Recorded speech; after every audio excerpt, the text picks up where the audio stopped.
Hoje, vamos mergulhar nas profundezas dos Montes Apalaches, uma região rica em história e mistério, onde as lendas de terror são tão vivas quanto as florestas que as cercam. Prepare-se para ouvir 3 histórias assustadoras baseadas em relatos reais que assombram os habitantes da região até hoje.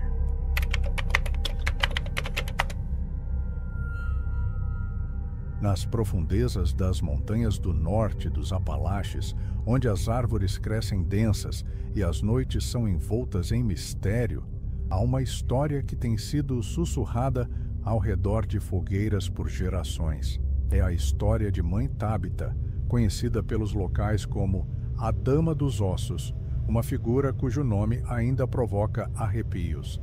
Há muitos anos, em uma pequena cidade isolada, Mãe Tábita era uma figura amada. Ela era uma cuidadora de bebês, uma mulher sem filhos próprios, mas com um coração que parecia transborda de amor pelas crianças sob seus cuidados.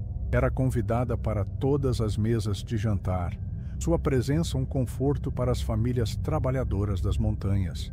Ninguém poderia imaginar a escuridão que se escondia por trás de seu exterior gentil.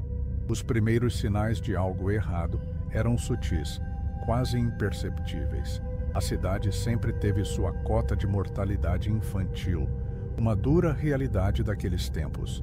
Mas com o passar do tempo, o número de crianças que adoeciam e morriam sob os cuidados de Mãe Tábita começou a aumentar.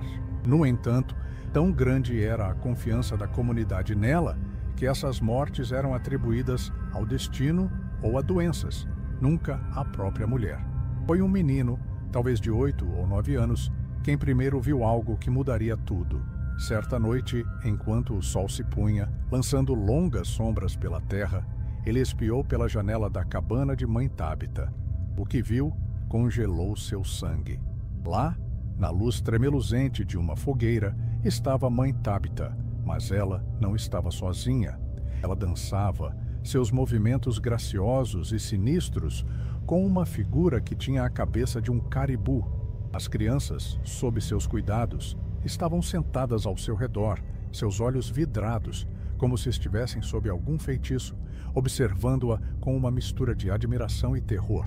O menino correu para casa, seu coração disparado, e contou aos pais o que havia visto. A princípio, eles descartaram como a imaginação hiperativa de uma criança, mas naquele mesmo dia, outra criança sob os cuidados de Mãe Tábita adoeceu e morreu, seu pequeno corpo frio e imóvel antes que a noite terminasse. A suspeita começou a crescer. Sussurros se espalharam pela cidade como fogo. Os pais, com os corações pesados de luto e medo, decidiram confrontar Mãe Tábita. Eles se reuniram do lado de fora de sua cabana, seus rostos sombrios, suas mentes decididas a descobrir a verdade. Quando se aproximaram, Mãe Tábita sentiu a presença deles e fugiu para as densas florestas que cercavam a cidade. Os pais a perseguiram, suas lanternas lançando luzes tremeluzentes pelas árvores. Eles a seguiram cada vez mais fundo na floresta até chegarem a uma clareira. Lá, ao luar, eles a viram. Mas ela não era a mulher que conheciam. Seu vestido, antes familiar e reconfortante, agora parecia ser feito de ossos. Ossos pequenos e delicados que tilintavam a cada movimento. Seu rosto, antes caloroso e acolhedor, estava contorcido em uma máscara grotesca de fome e malícia. A verdade os atingiu como um trovão. Mãe Tábita não era humana.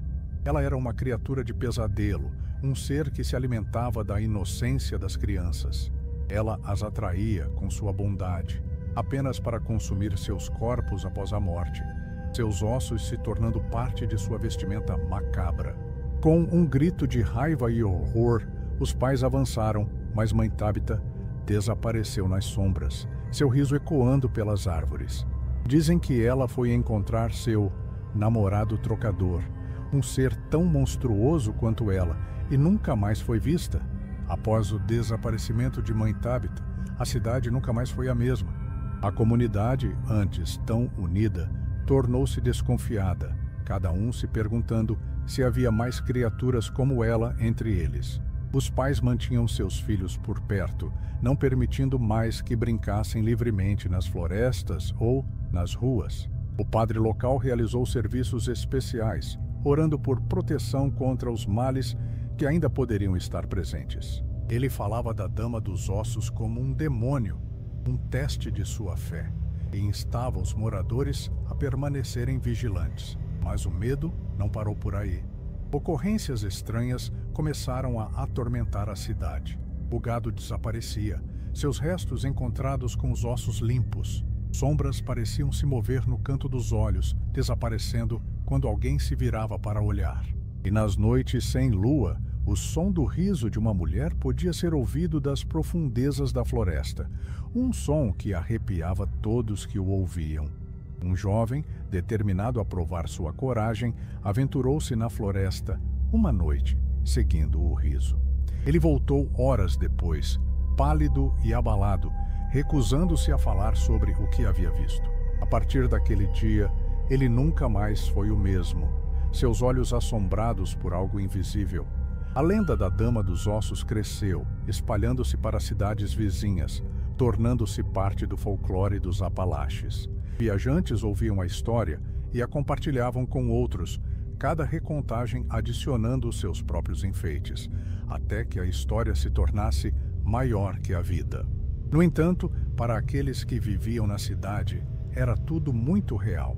Eles sabiam que a Dama dos Ossos era mais do que apenas uma história. Ela era parte de sua história, um capítulo sombrio que nunca poderiam esquecer. Os povos indígenas da região sempre souberam de tais criaturas, chamando-a de Dama dos Ossos muito antes da chegada dos cristãos, com seus próprios nomes para os males que caminham pela terra. E assim, a lenda vive, um lembrete arrepiante de que, no coração dos Apalaches, a linha entre o natural e o sobrenatural é frequentemente borrada. E assim termina a história de A Dama dos Ossos, uma lenda que nos lembra que nem sempre o que parece bom é realmente bom e que o mal pode se esconder atrás de um sorriso amigável.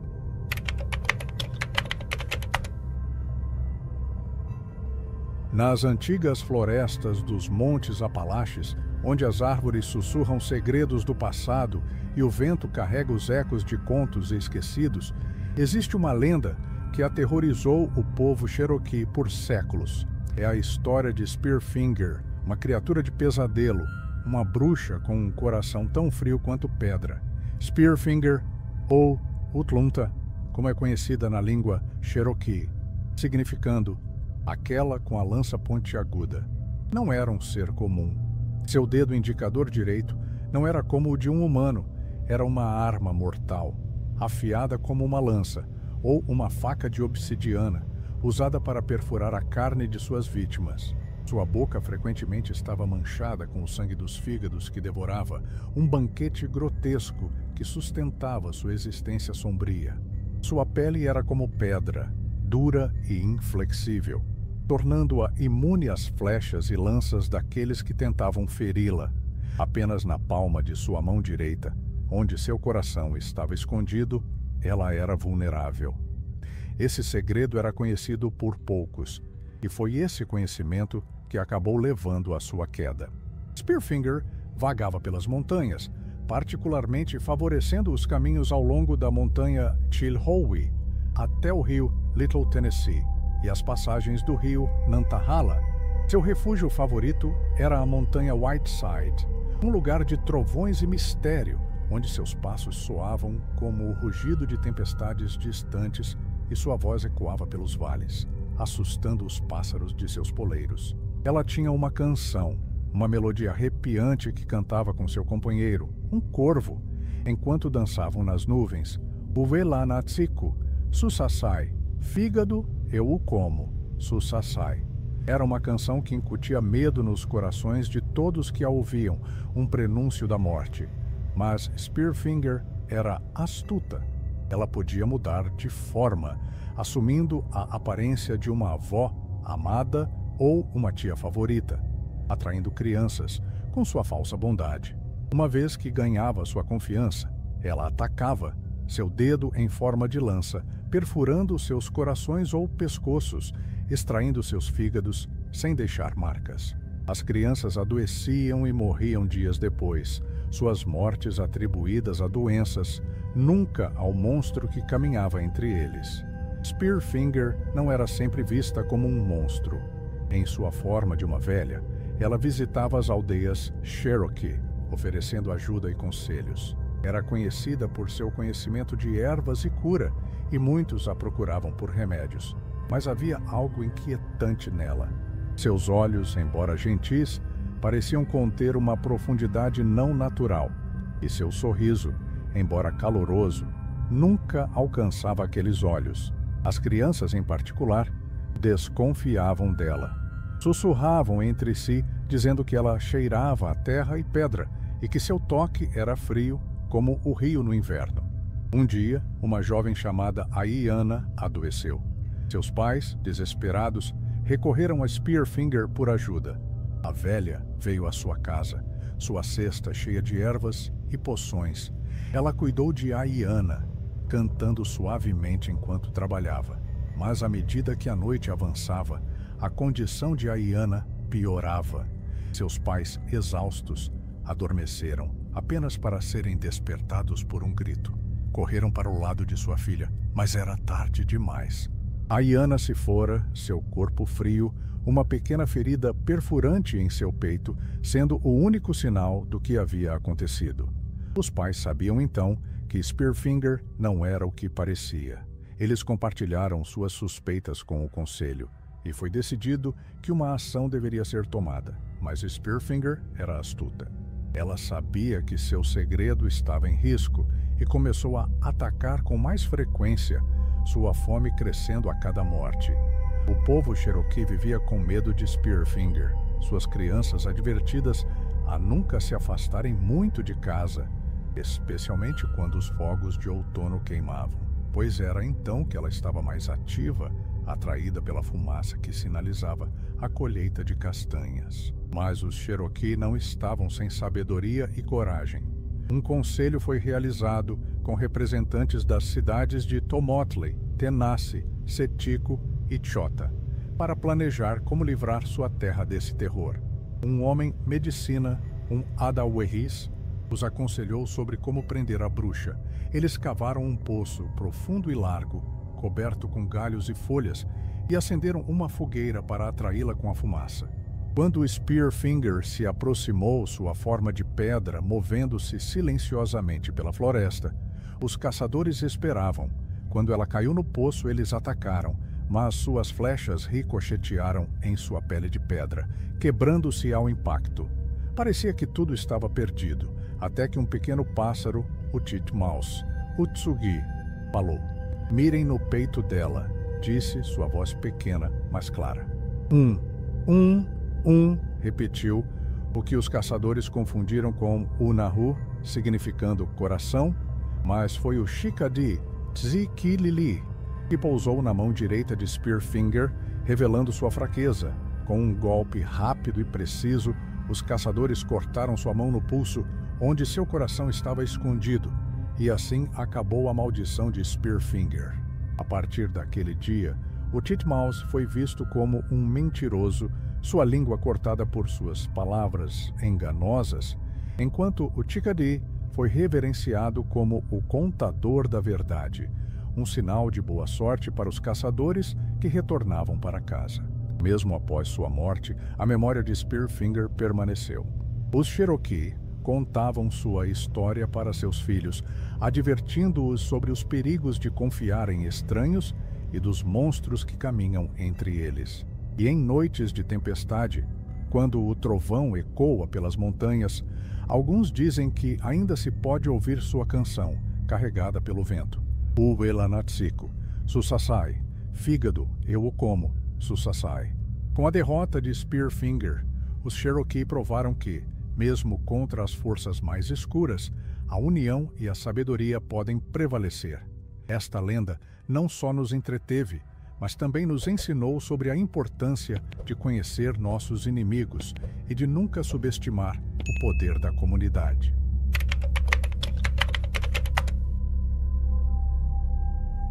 No coração dos Montes Apalaches, ergue-se a Montanha do Sangue, um lugar de beleza e mistério, onde os caminhos serpenteiam por florestas antigas e o ar é denso com os sussurros do passado.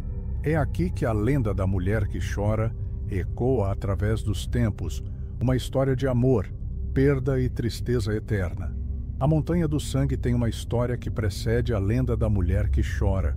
Era um lugar de significado para os Cherokee, que acreditavam ser um local sagrado, onde os espíritos dos mortos podiam ser sentidos mais fortemente. A montanha recebeu seu nome pela argila vermelha que cobre suas encostas, mas alguns dizem que está manchada com o sangue daqueles que encontraram seu fim ali, desde batalhas antigas até acidentes trágicos. Uma dessas tragédias envolveu um grupo de colonos que no século XIX tentou atravessar a montanha durante uma tempestade feroz. Sua carroça tombou e vários foram mortos, seus corpos nunca recuperados. Dizem que em noites de tempestade pode-se ouvir o ranger das rodas e os gritos das almas perdidas. Mas é a história de Elisa, a mulher que chora, que se tornou a mais duradoura. Há décadas, uma jovem mãe, Elisa, viajava por esses caminhos com seu filho recém-nascido, buscando uma nova vida nos assentamentos além. A jornada era árdua, os caminhos traiçoeiros, mas Elisa estava determinada, seu coração cheio de esperança para o futuro. Mas o destino pode ser cruel. Em um dia particularmente enevoado, enquanto se aproximavam do cume da Montanha do Sangue, a tragédia aconteceu. Em um momento de distração, talvez para ajustar sua mochila ou recuperar o fôlego, Elisa perdeu de vista seu bebê. Quando se virou, a criança havia desaparecido, engolida pela névoa, como se a própria montanha a tivesse tomado. Desesperada, Elisa procurou, seus chamados ficando mais frenéticos a cada minuto. Dias se transformaram em noites e ainda assim ela procurava, sua mente se desfazendo com o luto. Outros viajantes, comovidos com sua situação, juntaram-se à busca, mas sem sucesso. O bebê nunca foi encontrado e Elisa, quebrada pela tristeza, nunca mais foi a mesma. Dizem que Elisa nunca deixou a montanha. Seu corpo pode ter se desgastado, mas seu espírito permaneceu, preso ao lugar onde perdeu tudo. Agora, em noites tranquilas, quando o vento está parado e a lua está cheia, seus gritos angustiados podem ser ouvidos ecoando pelos vales, um lamento triste que arrepia o sangue de todos que o ouvem.